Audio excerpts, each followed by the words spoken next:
Well, folks, since Donald Trump got back in office, there seems to have been somewhat of a battle for the hearts and also the minds of the American public, particularly young people. It seems like Donald Trump's been sort of on a jihad against the educational system and against any system that throws water on the narratives of, hell, Donald Trump.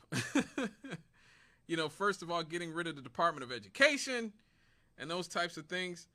But now it seems like the GOP is going full ham on our educational system.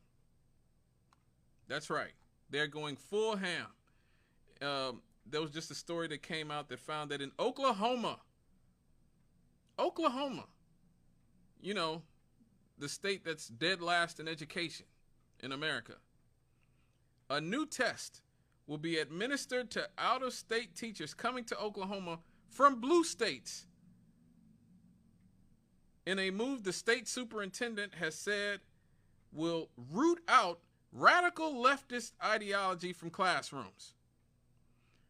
This test is set to be administered by conservative educational platform PragerU and will be required for the teachers to receive an Oklahoma certification. So they're actually going to vet their teachers by ideology. That's actually what they're going to do. And at first I thought this was like, how can they do this? How will it happen? Is this serious? Is it a joke? But yeah, it's dead serious. Actually, the Oklahoma State Superintendent himself has opened up and talked about it. Moving from Missouri to Oklahoma. Oklahoma wants to make education great again, and the Oklahoma State Superintendent of Schools thinks he has found the perfect way to get there.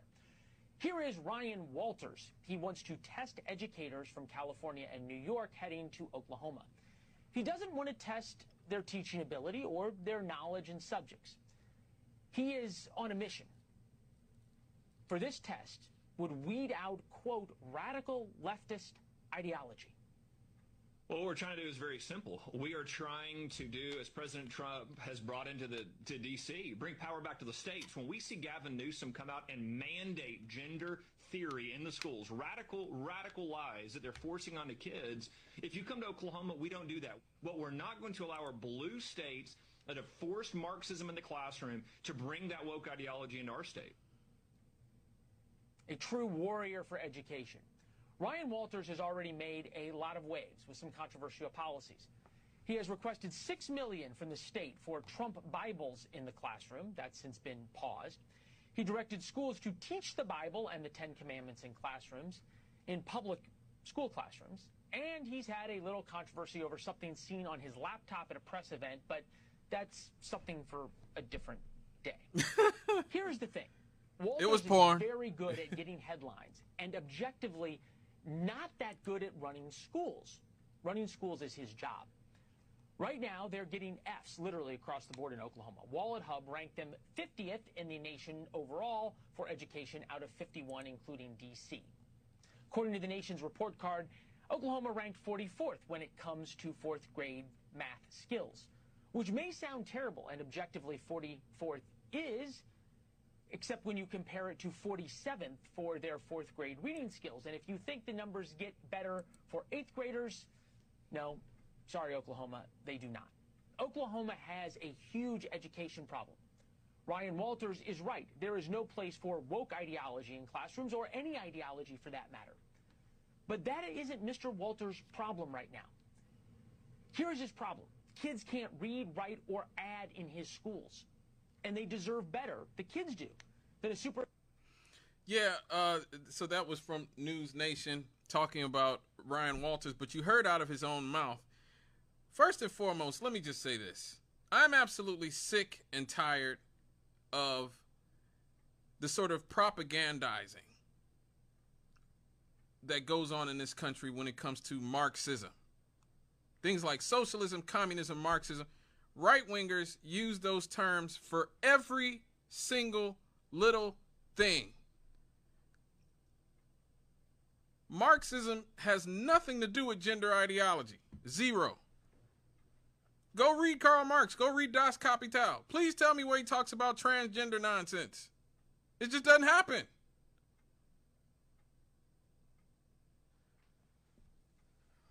Marxism is a value system in which the workers will own the means of production and control the means of production.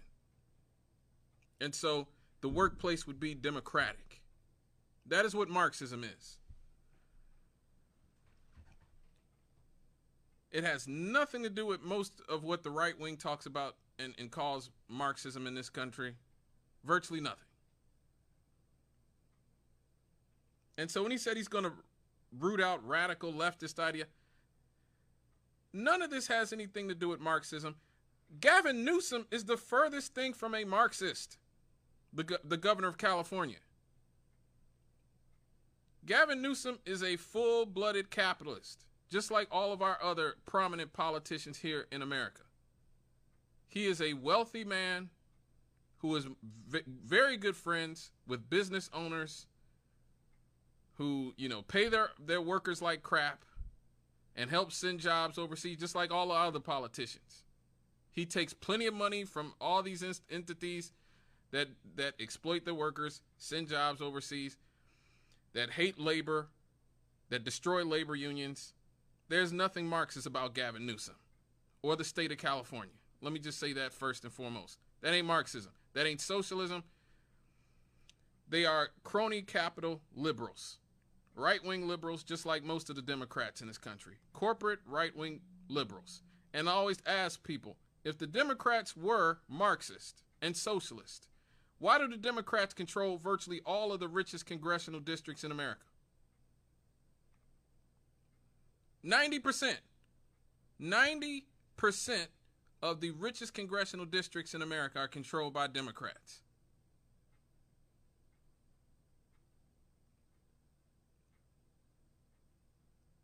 Most of the richest people in the country now are either Democrat or Democratic adjacent people. So just first and foremost, off the bat, the idea that all is Marxist and so, that's just nonsense. That's just complete nonsense. And let me just say this. This is another one of those things that people in most of the world make fun of Americans about. Us constantly hyperventilating about Marxism and socialism. America is a full-blooded corporate capitalist country and has been for many years. We just talked about it last week. Social Security, which all the MAGA base and all the right-wing establishment, corporate politicians, the Republicans and the Democrats, say they'll never touch. That was called socialism in the 1930s. When Franklin Roosevelt and Francis Perkins tried to implement it, isn't this socialism?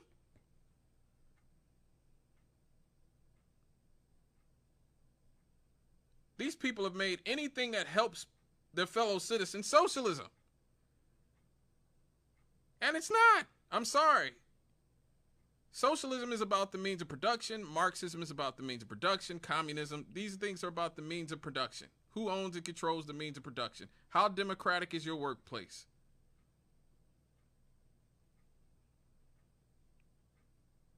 But it is a boogeyman that the right can use to get you to vote against your own best interest.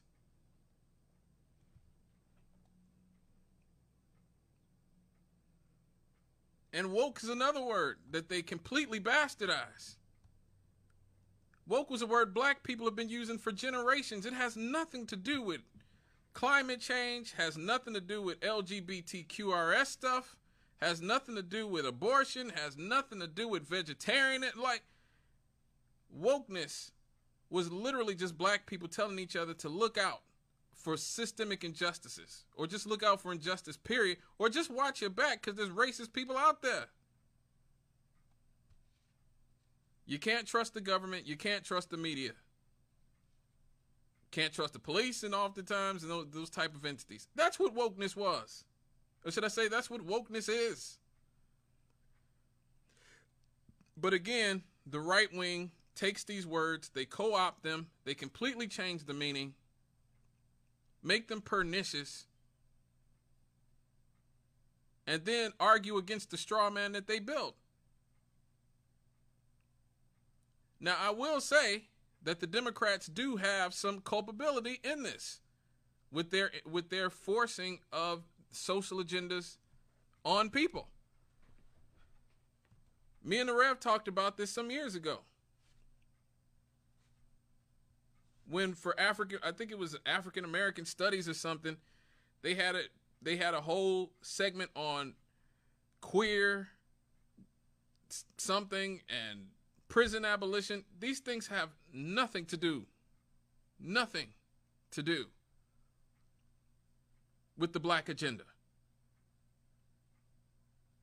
Nothing. And nothing to do with black history. Are there people who had those beliefs in black history? Sure. There's black people you can find all over the political and social strata who have all kinds of ideas, have all kinds of beliefs, all kinds of values. But during the Obama era and the Biden era, the Democrats decided they were going to push their cultural agendas down everybody's throat. And now the backlash has empowered the right wing, which I always said it was. When they started forcing men into women's bathrooms and forcing men into women's sports and you knew that there was going to be a backlash to this stuff. And so many of us went along with it, trying to be progressive and trying to be tolerant, when we needed to be talking about our own, what's best for our own survival.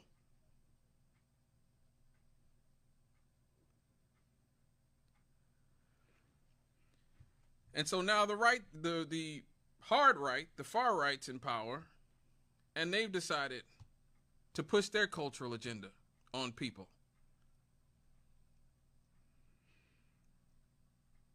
Now, the test in Oklahoma has not been administered yet, but a spokesperson for Walter's office has said that it will be very soon.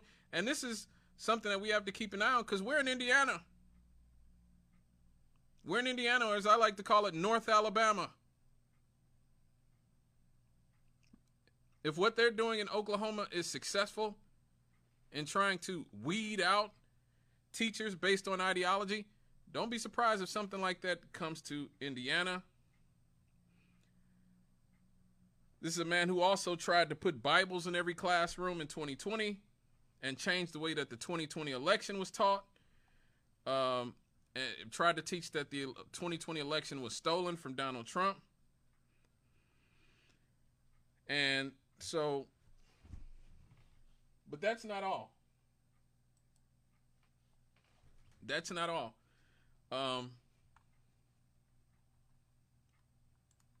The Trump administration have also taken aim at the Smithsonian Institute. Yeah, that's right. They're taking aim at the Smithsonian Institute, at the exhibitions. They are re-examining what exactly is being taught at the Smithsonian Institute about things like slavery. And they actually had Lindsay Halligan, who is the special assistant to Donald Trump, come in to Newsmax and try to explain exactly what they mean by that. Classrooms shouldn't be stages upon which teachers can preach their various indoctrination masquerading as eternal truths. And similarly, museums that are over 70% funded by the federal government shouldn't be laboratories for political experiments. And so what we're doing is we just sent a letter to the Smithsonian asking for all information regarding their exhibits and their placards to try to get to the bottom of what happened and where the Smithsonian went wrong, and try to make the Smithsonian amazing and great and live up to what the president wants the Smithsonian and DC to be. It's the capital of our city, and we need to make it amazing and great and beautiful. Yeah, Lindsay, I mean, obviously, Charlotte and I both lived in D.C. for a number of years. I love the Smithsonian's and visiting them, taking family and friends there. And we often talk about preserving history in museums and not erasing it. But how do you balance that? That, you know, we need to be able to review this while honoring even our not-so-pleasant past. Yeah, I mean, it's not about whitewashing. It's all about full context.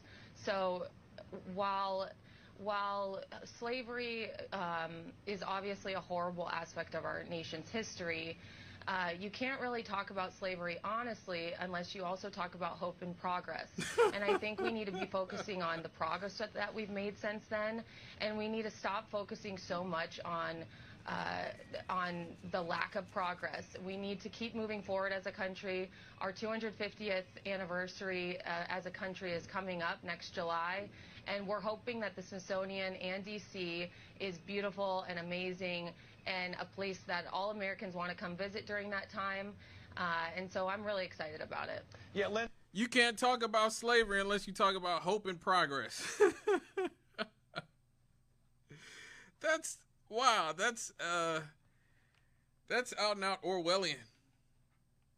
You know, the idea that we can't tell the truth about slavery because we need to focus on hope and progress. For 300 years, what progress was there and hope was there for people who were enslaved?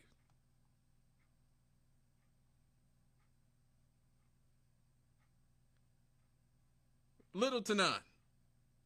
I mean, come on. For his part, President Donald Trump, on his Truth Social website, described the Smithsonian as out of control and said museums across the United States are woke. Again, there's that word again, woke. Purposely co-opted, reconstructed, and vandalized so that the right wing can create a straw man.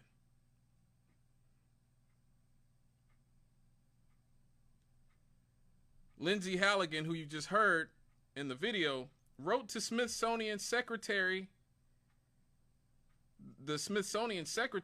on August the 12th, saying that she would lead a comprehensive internal review of selected Smithsonian museums and exhibitions. According to the letter, the first phase of the review will be focused on the following museums: National Museum of American History, National Museum of Natural History, National Museum of African American History and Culture, National Museum of the American Indian, National Air and Space Museum, the Smithsonian American Art Museum, the National Portrait Gallery, and Hirshhorn Museum and Sculpture Garden. It is said that additional museums could be included later as part of the second phase of the review. In a statement sent to Newsweek, the Smithsonian said the Smithsonian's work is grounded in a deep commitment to scholarly excellence, rigorous research, and the accurate factual presentation of history. I've been thinking about this a lot. That, you know, I believe the Democrats and Republicans are in this together. The elites of both parties work for the same people. Hell, a lot of them are friends. You don't believe me? Just look at the countless pictures of Donald Trump and Bill Clinton and Chuck Schumer and all of these people hanging out and laughing and joking. There was actually a picture that leaked when Donald Trump got elected and first came back to the White House a few months ago of him and Chuck Schumer laughing and joking, yucking it up. I really do believe that we are at the point where the elites don't fear us anymore. They don't. They don't fear us anymore. That's why they do this in such brazen ways. They are brazenly whitewashing history. They are brazenly surveilling us, brazenly stealing from us. Just look at, I talked about a few months ago, no, not even a few months ago, probably about a month ago, about why we're paying so high for NIPSCO in this country, about how people like Elon Musk, we're paying for their data centers, how these data centers are basically forcing exorbitant rates on the average American citizen while these multi-billion-dollar corporations get to reap all the benefits. They don't fear us anymore. They know that they can rob us. They know we have no place to go. They know that most of you are still caught up in the Democrat-Republican plantations and believe that one party is going to do one thing better than another. They know that they're going to get what they want regardless. They are going to whitewash history. They are going to surveil all of us. They are going to, hell, look at these wars. Look at what's going on in Israel. The propaganda that Israel's putting out there is just so obvious. And they are literally committing genocide in front of everybody's eyes. And nobody can do anything to stop it. They don't care anymore. They really don't. They don't care anymore. They're not even working very hard to cover up what they're doing anymore. The good cop, bad cop scenario of the Republicans and Democrats has sort of worked to its logical conclusion. The rich will get richer. Everybody else will get poor. Everybody else will have and own and control a lot less than even our parents and grandparents did. As the World Economic Forum said, who will own nothing and be happy. Think about that. You will own nothing and be happy.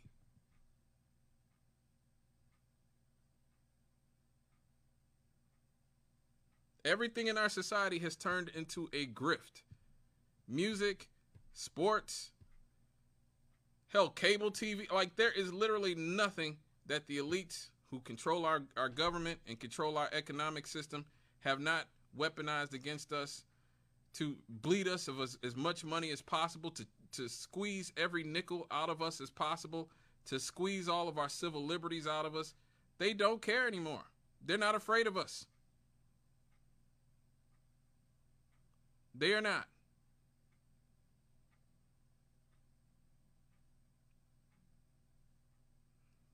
And so it's important that we stay resolute here. Like, we really do. We have to stay resolute here and start coming up with some solutions, finding some solutions to fight back. Not just for us, but for the next generation of people. And in terms of education, make sure you educate your own kids. You shouldn't be, especially if you're black, depending on schools to educate your children in the first place. You have to teach them black history. You have to teach them American history and what's real in history. You have to do that because they've always been lying about a lot of these things going back to Christopher Columbus discovered America and all this other nonsense. So now, just know that the game is even more obvious than it was before. They're even more honest about none of this being on the up and up than they've ever been before. Don't even be under the illusion that what you are ingesting from the media or from school is the truth. You are going to have to educate yourself. You are going to have to educate your children. All right, folks.